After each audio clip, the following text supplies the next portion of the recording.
네, 안녕하십니까. K안티테크업의 한정훈입니다. 오늘도 어김없이 뉴스를 들고 찾아왔는데요. K안티테크업은 엔터테인먼트 테크놀로지를 좀 쉽고 그리고 재밌게 그리고 글로벌에서 중요한 이슈들을 전달시켜드리는 뉴스미디어 아울렛이고요. 그리고 동시에 이제 국내외 기업들을 해외 진출시키는 네트워크 크로스보더 플랫폼입니다. 그래서 관련되는 보고서도 만들고, 저희도 전시회 같은 데 가서 행사도 열고요. 그래서 CS부터 열심히, 사우스 바이 사우스웨스트까지 열심히 달려왔습니다. 네, 오늘은 제가, 사우스 바이 사우스웨스트에서 조금, 재밌는 세션들을 이제 소개를 시켜 드리려고 하는데요. 이것도 뉴스 중에 하나죠. 매년 사우스 바이 사우스웨스트의 또 연례 행사 중에 하나가 에이미 웹이라는 그런 어떤 미래학자가 이제 진단하는 게 있고, 그리고 MIT 리뷰, 그러니까 테크놀로지 리뷰죠. 거기 기술 잡지, 국내에서도 뭐 인기가 많은데요. MIT 테크놀로지 리뷰에서 나와서 그 연초에 이제 뽑았던 10대 뉴스를 이제 풀어서 이제 설명하는 그런 행사를 가져요. 그래서 올해도 그 행사를 가졌는데, 그럼 어떤 뉴스들이 시대 뉴스에 선정됐고, 그게 왜 됐는지에 대해서 간단하게, 저희도 기사를 썼지만, 간단하게 이제 말씀을 드리겠습니다. 그래서, 일단 오늘은, 이번에는 나이엘 퍼스라는 편집장이 나와서 했고요. 그리고 10대 기술을 소개를 하고, 각각이 이제 어떤 파급효과가 있을지 이런 거에 대해서 이제 말씀을 드렸습니다. 그래서 실제 7일날, 3월 7일날 열렸었고요. 그리고 사람들을 뭐 엄청나게 많이 와서 사실, 화제가 크게 됐었죠. 그래서 이제 먼저 파일을 공유를 하고, 말씀을 드리겠습니다. 이 중에서 뭐 주요 세션들은 또 막 줄 서서 보니까요. 그래서 이제 이것도 줄을 서서 본 그 사람들이 줄을 서서 본 세션 중에 하나였습니다.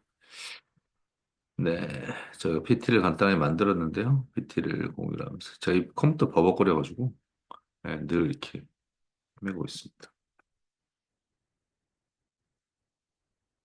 일단은 아마 공유가 지금은 됐을 것 같고요. 네, 프레젠트를 해보겠습니다. 네, 그렇죠. 네, 네, 화면 공유가 됐을 것 같고요. 네, 말씀드린 대로 이제 지금 이제 이런 식으로 이제 이렇게 10대 뉴스를 맨날 뽑죠. 그렇게 해서 이제 올해는 이제 어떤 뉴스를 그러니까 항상 IT만 뽑는 건 아니고요. 또 매년 또 기발한 이야기들을 많이 내세워요. 그래서 이제 그런 것들도 재밌는 이슈니까 말씀드리겠습니다. 첫 번째로 이제 여기서 뽑은 뉴스는 뭐였냐면 이게 이제 베라 뉴빈 관측소라는 뉴스입니다. 그게 이제 칠레 건설 중인 초대형 망원경인데요. 2025년 중반부터 본격 가동하게 하는데, 이게 워낙 크고 이제 의미 있는 이제 망원경이니까 주로 암흑 물질이나 암흑 에너지 포함해서 우주의 이제 탄생이나 신비를 좀 연구하는 뭐 그런 거라고 이야기를 하고 있어요. 그래서 뭐 일단은 방대한 데이터를 일단 수집을 할 가능성이 있어서 아마 올해 가장 화두가 되는, 그래서 이제 우주의 기원을 분석하는 뭐 이런 쪽으로 이제 많이, 분석한다고 이야기합니다. 그러니까 뭐 위치는 칠레 이제 북쪽에 있는 이제, 서로 파촌이라는 천문대고요. 그리고 사실 현재 우주에서 관측 가능한 물질이 한 5%밖에 안 돼요. 뭐, 저 의외로 또 여러분들이 궁금해하시기는 제가 기상학과를 나왔기 때문에 네. 뭐 공부를 못했습니다만 기상하고 천문은 전혀 다른 이야기긴 하죠. 기상은 이제 소위 말해서 나와버리가 이제 대기권 성층권 초입까지고 천문은 그 이후부터 나와버린대요. 나머지는 사실 95%는 암흑 물질이나 거의 뭐 존재하지만 실제로 모르는 거죠. 그래서 이제 장기 연구가 필수적인데, 그래서 여기가 초대형 디지털 카메라부터 시작해서 뭐 엄청난 많은 시설들을 설치를 한다고 하니까. 근데 이제 카메라가 자동차 크기입니다. 그래서 자동차 크기 아무래도 그래서 이거 매 이제 관측대로 이제 매일매일 이제 남반구를 주기적으로 이제 촬영을 해가지고, 예, 예. 그래서, 예. 촬영을 해서 이제 그 우주에 이제 은하 분포하고 이런 것들을 이제 한다는 뭐 그런 내용이죠. 그래서 이제 그래서 사실 암흑물질하고 암흑 에너지 그 탐사는 현재 물리학의 가장 중요한 그 미션 중에 하나예요. 이제 그런 걸 밝히는 거. 그래서 이제 벨라 루빅 함축소에 대해서 엄청나게 많은 이제 천문학뿐만 아니라 전 세계 과학계 그리고 이제 전 세계에서 좀 관심을 많이 가지고 있죠. 네. 네, 다음 뉴스는 뭘까요? 네, 뭐 AI는 계속 뭐 2025년, 2022년부터 뭐 우리나라뿐만 아니라 전 세계를 계속 강타하는 뉴스인데 이제는 이제 AI를 이제 검색, 그러니까 제너레이티브 AI 서치라고 부르죠. 그러니까 뭐 구글의 이제 AI 오버뷰 같은 이제 기존 검색 모델에 이제 AI를 도입한 거니까요. 근데 사람들은 이제 AI를 많이 검색에 안 썼던 이유는 이게 최신 데이터가 안 나오잖아요. 근데 퍼블리스도 그렇지만 지금은 이제 최신 데이터를 검색이랑 그다음에 AI의 그 추론 모델이랑 같이 붙어서 이제 LLM이랑 검색 엔진이랑 같이 결합되는 거죠. 그래서 사용자 질문에 대해서 이걸 요약 답변을 하는 건데, 그래서 지금은 이제 링크 중심에서 이제 벗어나서 대화형으로 결국에는 AI가 이 질문하는 게 답을 하는 형태잖아요. 그래서 뭐 여전히 다 저작권에 문제도 있지만 이거 완전 혁신적인 문제죠. AI 생성 기반의 검색이라는 거는 기존의 검색 그 시장도 그렇고 AI의 제대로 된 용처를 말해주는 거기 때문에 아주 중요한 거고 일단은 지금부터는 링크보다 요약형 단답형 그러니까 이거를 정리해주는 쪽으로 이제 바뀔 거예요. 그래서 이제 사용자 편의성 이제 뭐 질문한 즉시 답을 하니까 근데 이제 정확도나 이런 것들은 사실 차이가 있지만 문제가 있지만 일단은 인터넷 패러다임 완전히 바꿀 수 있는 그런 요소들입니다. 그래서 이제 AI 기반 검색의 중요성 그 앞으로 확산되는 것들 뭐 그 MS 빙도 마찬가지죠. 그렇게 해서 하는데 이것도 이제 올해 아주 중요한 MIT가 뽑은 이슈 중에 하나입니다. 네. 그 다음에 이제 그전에 우리가 알고 있던 건 대형 언어 모델인데 여기도 이제 AI죠. 그다음에 이제 언어 모델이 이제 등장을 했습니다. 이게 왜냐하면 이제 이 대규모 예능 모델, LLM이라고 그러죠. LLM이 이제 너무 크다 보니까 아무래도 이제 모바일 환경에서 구동하기 어렵고, 그리고 내가 원하지 않는 그런 어떤 데이터들을 수집할 수 있기 때문에 특정 영역에 딱 맞는 SLM 이제 그 어떻게 보면 거기에 맞춤형 모델인 거죠. 그래서 이제 뭐 의료 AI, 교육 AI, 국방 AI 뭐 이런 쪽으로 다 이제 특정 분야에 이제 특화된 AI고요. 연산 비용이나 당연히 에너지 소모가 적고, 그리고 자체 서버나 이제 소규모 스마트폰에서도 운영이 가능해서, 현재 5개 이제 그 리딩 스몰 AI가 있죠. 그래서 이제 구글이나 메타나 뭐 이런 데들도 다 뭐 애플도 마찬가지고요. 스마트폰에서 사실 구동되는 것들은 이제 다 그렇게 돼 있고, 일단은 뭐 보안이나 이제 개인정보 보호에도 뭐 사실 그 기업 서버 내부에서 돌릴 수 있으니까요. 이런 거 좋고 그리고 특정 도메인에 특화될 수 있습니다. 말씀하신 대로 의료나 전문 분야들 그리고 법률 이런 데서 불필요한 문맥을 학습할 필요가 없는 거죠. 사실. 그래서 결국에는 처음에는 AI가 이제 그 대형화, LLM에다가 지금은 이제 맞춤형, 소형 그 화가 AI의 다음 단계라는 이야기들이 많거든요. 그래서 이제 충분히 대형 모델 없어도 실현을 낼 수 있다. 이렇게 해서 이게 올해 아마 그 소형 언어 모델이 급성장하는 시기가 될 겁니다. MIT도 그렇게 진단했고요. 음. 이거는 저도 되게 독특하더라고요. 그 소트름 방지제인데 이게 뭐 가축 분야에서 나오는 메탄, 이산화탄소는 뭐 계속 뭐 문제가 많이 됐었죠. 그래서 이제 아시겠지만 여기 이제 올라서 보시면 이렇게 있죠. 이 기존 이산화탄소보다는 20배 이상 강력한 온실가스를 배출하고요. 그리고 이게 또 육식 소비가 많다 보니까 사실 문제가 많죠. 그러니까 대부분의 소화 과정에서 발생하는 그런 메탄 사료제 때문인데 그래서 사료에다가 첨가제를 해초 성분을 첨가하는 그런 것들 이제 그래서 많이 소트를 방지 제 그래서 이 레드 시비드를 뭐 해초를 이제 채우면 이게 그 엄청 효과가 크다고 하네요. 저도 모르지만 저도 이게 쪽은 진짜 뭐 전문가가 아니라서 네, 그래서 이게 그 다음에 뭐 화학 억제제도 있죠. 그래서 당연히 특정 효소, 그러니까 예를 들어서 메탄과 이제 결합해가지고 어 반응을 차단하는 뭐로 그런 거겠죠. 그리고 그다음에 이제 일단은 지금 한 글로벌 한 50여 개국이 이거를 이제 테스트하고 있고 이게 되면 아무래도 축산 분야에 이제 그 사실 혁명적인 그런 어떤 이슈가 될 것 같습니다. 그래서 이제 현재로서는 소화 과정에서 이제 메탄올 발생률을 거의 최대 80% 이상 줄이는 게 가장 목적이고요. 네, 그래서 이제 이런 것들은 또 이제 추가적으로 이야기 될 것 같습니다. 네, 그 다음에 로보택시입니다. 로보택시라고 하기도 하고 로보택시라고 하기도 하죠. 그래서 이제 이거는 이제 올해 또 화두가 될 겁니다. 일단은 이제 택시 중에 자율주행 택시고요. 그리고 웨이모나 이제 GM 크루즈, 이제 오토엑스가 대표적인 기업인데 현재 이제 그 계속 이제 주요 미국의 이제 주요 도시들을 돌아다니면서 수백만 건의 탑승 기록을 쌓고 있죠. 그래서 웨이모는 일단은 이제 뭐 자율주행을 통해서 이제 인명사고를 줄였다고 말을 했고, 이제 시장을 계속 확대를 하고 있는 상황이에요. 예.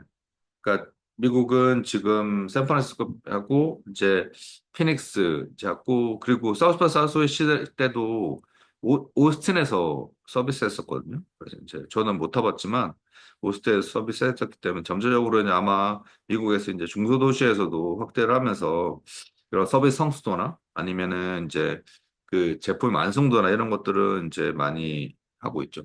결국에는 이제 로보택시가 이제 뭐 의미가 있는 거는 이제 운전기사가 필요 없으니까요. 당연히 노동 비용이 이제 운행하는 사람 입장에서는 비화감 되고, 그리고 대부분의 로보택시가 전기차로 운영되니까 이런 좀 효율성이나 이런 것들이 이제 있습니다. 그래서 이제, 에, 결국에는 이제 중국 시장에서도 이제 중국도 이제 자율주행의 로봇, 자율주행 차뿐만 아니라 택시가 이제 화두가 되는데, 그래서 바이두나 뭐 이런 데서도 이제 배치를 한다고 하니까요. 네, 그래서 완전 자율주행 택시가 있는 거죠. 이제 특별 요인들이 없어도 그냥 스스로 도로 주행이 가능한 것들. 그래서 이제 사실 예전에는 이게 이제 또 된 이유가 옛날에 센스 지도 같은 게 이제 좀 걔도 민감해가지고 이제 매핑이 필요했는데 지금은 뭐 AI가 이제 가상 데이터를 이용해가지고 이미 사전에 사실 지도를 정교하게 해주고 있어요. 그래서 그 발생률이 그 사고 발생률이 엄청나게 줄어들고 그리고 이게 일부 사람들은 이걸 사가지고 자기가 이제 차를 운영 안 할 때 이걸 이제 내보내가지고 그 돈을 벌게 하는 이제 아까 공유 자동차 형태로도 쓰이죠. 그래서 이제 2025년에는 이제 이게 좀 더 가속화될 거 하는 그런 전망입니다. 네. 그 다음엔요. 네. 이게 지금 요즘에 제 PC가 좀 과부하가 많이 걸려가지고 그 다음에 다음번에 넘어갔습니다. 자, 그다음 이건 뭐 이것도 MIT가 뽑은 건데요. 친환경 항공 연료. 항공 연료가 뭐 아시겠지만 이산화탄소 배출이 뭐 계속 민감해서 이제 많은데 그 친환경 연료가 이제 지금 화두가 되고 있습니다. 유럽에서는 친환경 연료를 사용 비중을 뭐 높인다고 하는데요. 이걸 통해 이용하면 최대 80%까지 배출이 반수되고 그리고 다양한 이제 원료를 쓰게 되죠. 이산화탄소 포집을 하고 바이오매스, 수소 활동.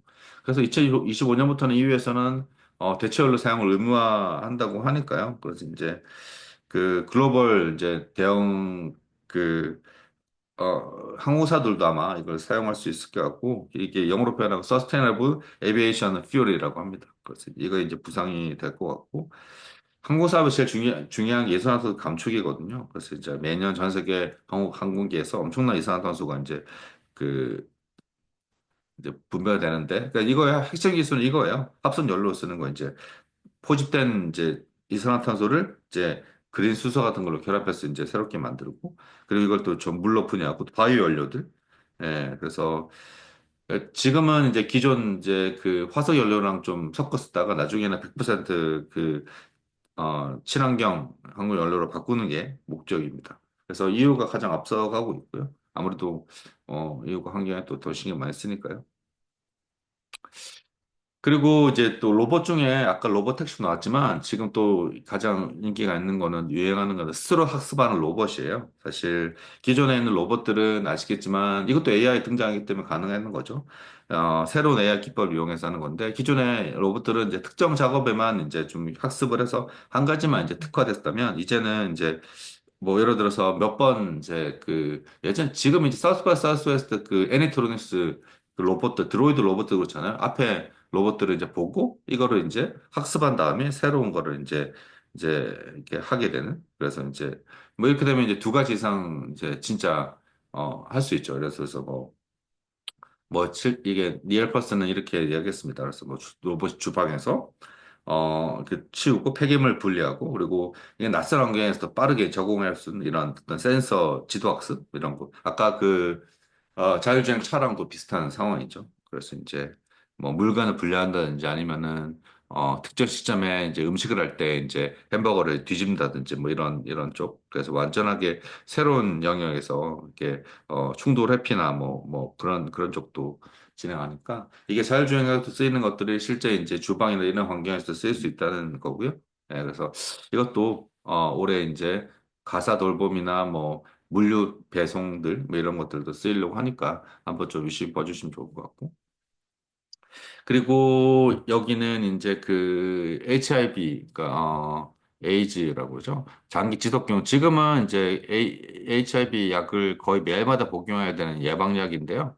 그래서 이제 이번에 이제 약을 개발했는데 6개월에 한 번만 맞는 이제 주사제를 이제 개발했다고 합니다. 그래서 이제 길리어드의 이제 어, 레나카바비르 그 임상 실험에서 거의 100% 육박하는 이제 예방 효과를 보였다고 하니까 근데 여전히 지금 글로벌에서 매년 100만 명 이상이 이제 HIV에 감염되고 있거든요. 특히 저소득 국가 중에서. 근데 예방약은 거의 매일마다 이제 복용해야 되고 복용 시점 예측이 좀 어려운 상황이 있죠. 그래서 이제 이게 되면 6개월 한 번만 이제 하고 있고 현재 임상실험도 했다고 합니다. 그러니까 우간다나 남아프리카 공화국에서 했는데 거의 감염 예방률이 100%에 이제 근접했다. 그렇게 해서 어, 좀 화제가 되고 있습니다. 그다음 이것도 다 친환경입니다. 그 그린 철강 말 그대로 이제 그 탄소 배출이 또 철강이 또 엄청 많은데 또 탄소 배출량을 줄이는 이 결국엔 탄소 배출량이 줄이는 게 지금 핵심이고요. 그리고 철강 수요는 계속 이제 글로벌 증가하는데 이게 철에 대해서 이제 철 생산이 탄소 배출이 또 많이 일어나니까 이걸 줄이는 뭐 그래서 이제 뭐 수소하는 제철이라든지 뭐 전해 제철, 전기분해 좀 통해서 이제 하는 거고요. 그래서 이제 그래서 철강은 당연히 아시다시피 뭐 자동차뿐만 아니라 뭐 모든 데 다 쓰이잖아요. 그 만약 여기서 그, 그 이산화탄소 줄일 수 있다면 뭐 전체적으로 이산화탄소 축소가, 그러니까 사용 빈도 감소가 엄청나. 만약에 지금 오늘 말씀드린 뭐 전기 자동차뿐만 아니라 뭐 다양한 것들이 상용화된다면 이산화탄소 양은 엄청나게 줄어들 수 있겠죠. 아까 뭐 대체하고 연료들. 이거 말씀드렸던 거고요. 그래서 그다음에 이게 마지막인데요. 그 줄기세포 치료가 실용화된다. 이게 이제 사실 줄기세포 치료는 좀 오래됐죠. 근데 이게 이제 상용화, 실용화에 대한 매우 어려움이 있었는데요. 근데 이제 최근에 당뇨병이나 간질환을 통해서 약간의 그 임상 실험 통해서 만든 세포를 주입해서 이제 인슐린 분비나 발작 빈도를 이제 크게 이제 줄인 사태가 있었습니다. 그래서 이거를 줄기세포를 이제 약간 학습을 시켜가지고 이제 육성을 해서 이제 기존의 인슐린이나 이런 걸 하는데 이게 사실 MIT 리뷰는 그렇게 말했습니다. 그러니까 줄기세포 치료를 실질적으로 사실 효능을 입증하기 시작한 첫 번째 사례다. 그렇게 해서 근데 줄기세포가 좋은 게 그거잖아요. 사실 여러 조직으로 이제 분화가 될 수 있기 때문에 다양한 이제 그 병이 치료할 수 있고 특히 그 재생의학들. 예. 근데 이제 이게 윤리적인 문제도 죠 사실. 아무래도 배아를 사용하는 부분에 있다 보니까. 그래서 어쨌든 오랫동안 이제 리스트에만 이제 있다가 지금 이제 이게 상용화 실용화된 게 왔다. 뭐 이렇게 해서 볼 수 있는 겁니다. 지금까지 이게 10개 이제였고요. 근데 또 MIT가 친절하게 그렇게 해서 또 이게 또 이제 또 다른 것들에 대해서 이야기를 했어요. 그래서 이제 이거 투표나 이런 걸 통해서 이제, 어, 이야기하는데, 막판까지 이제 다뤘던 게 뭐냐면, 이제 가상발전소. 분산 에너지 차원에서 이제 관련 시스템, 그리고 AI 에이전트. AI 에이전트는 뭐냐, 유명하죠. 그래서 조수 AI. 그리고, 어, 뭐, MIT는 이제 아직 상용화 수준이나 실제 임팩트가 부족하다. 에어택시도 마찬가지, 에어택시 특히 마찬가지고요. 이렇게 밝혔습니다. 네, 그리고 설문이 사실 현장에서는 조사가 됐는데요. 뭐, 청주 상황들을 뭐, 지금 뭐, 뇌컴퓨터 인터페이스, 메탈 유추 감지 위성, 뭐, 극사실적 그 데이터 아바타, 연속 혈당 측정 기술 등이 사람들이 뽑았습니다. 투표를 했었고요. 그래서 어떤 분야들이 그러면 선정이 되는 10개들을 봤을 때 보시면 10대 기술이 이제 해서 이제 말씀드리는 거죠. 지금 이제 기술 분야가 우주 관측 하나고 그리고 그다음에 이제 인공지능이 두 개죠.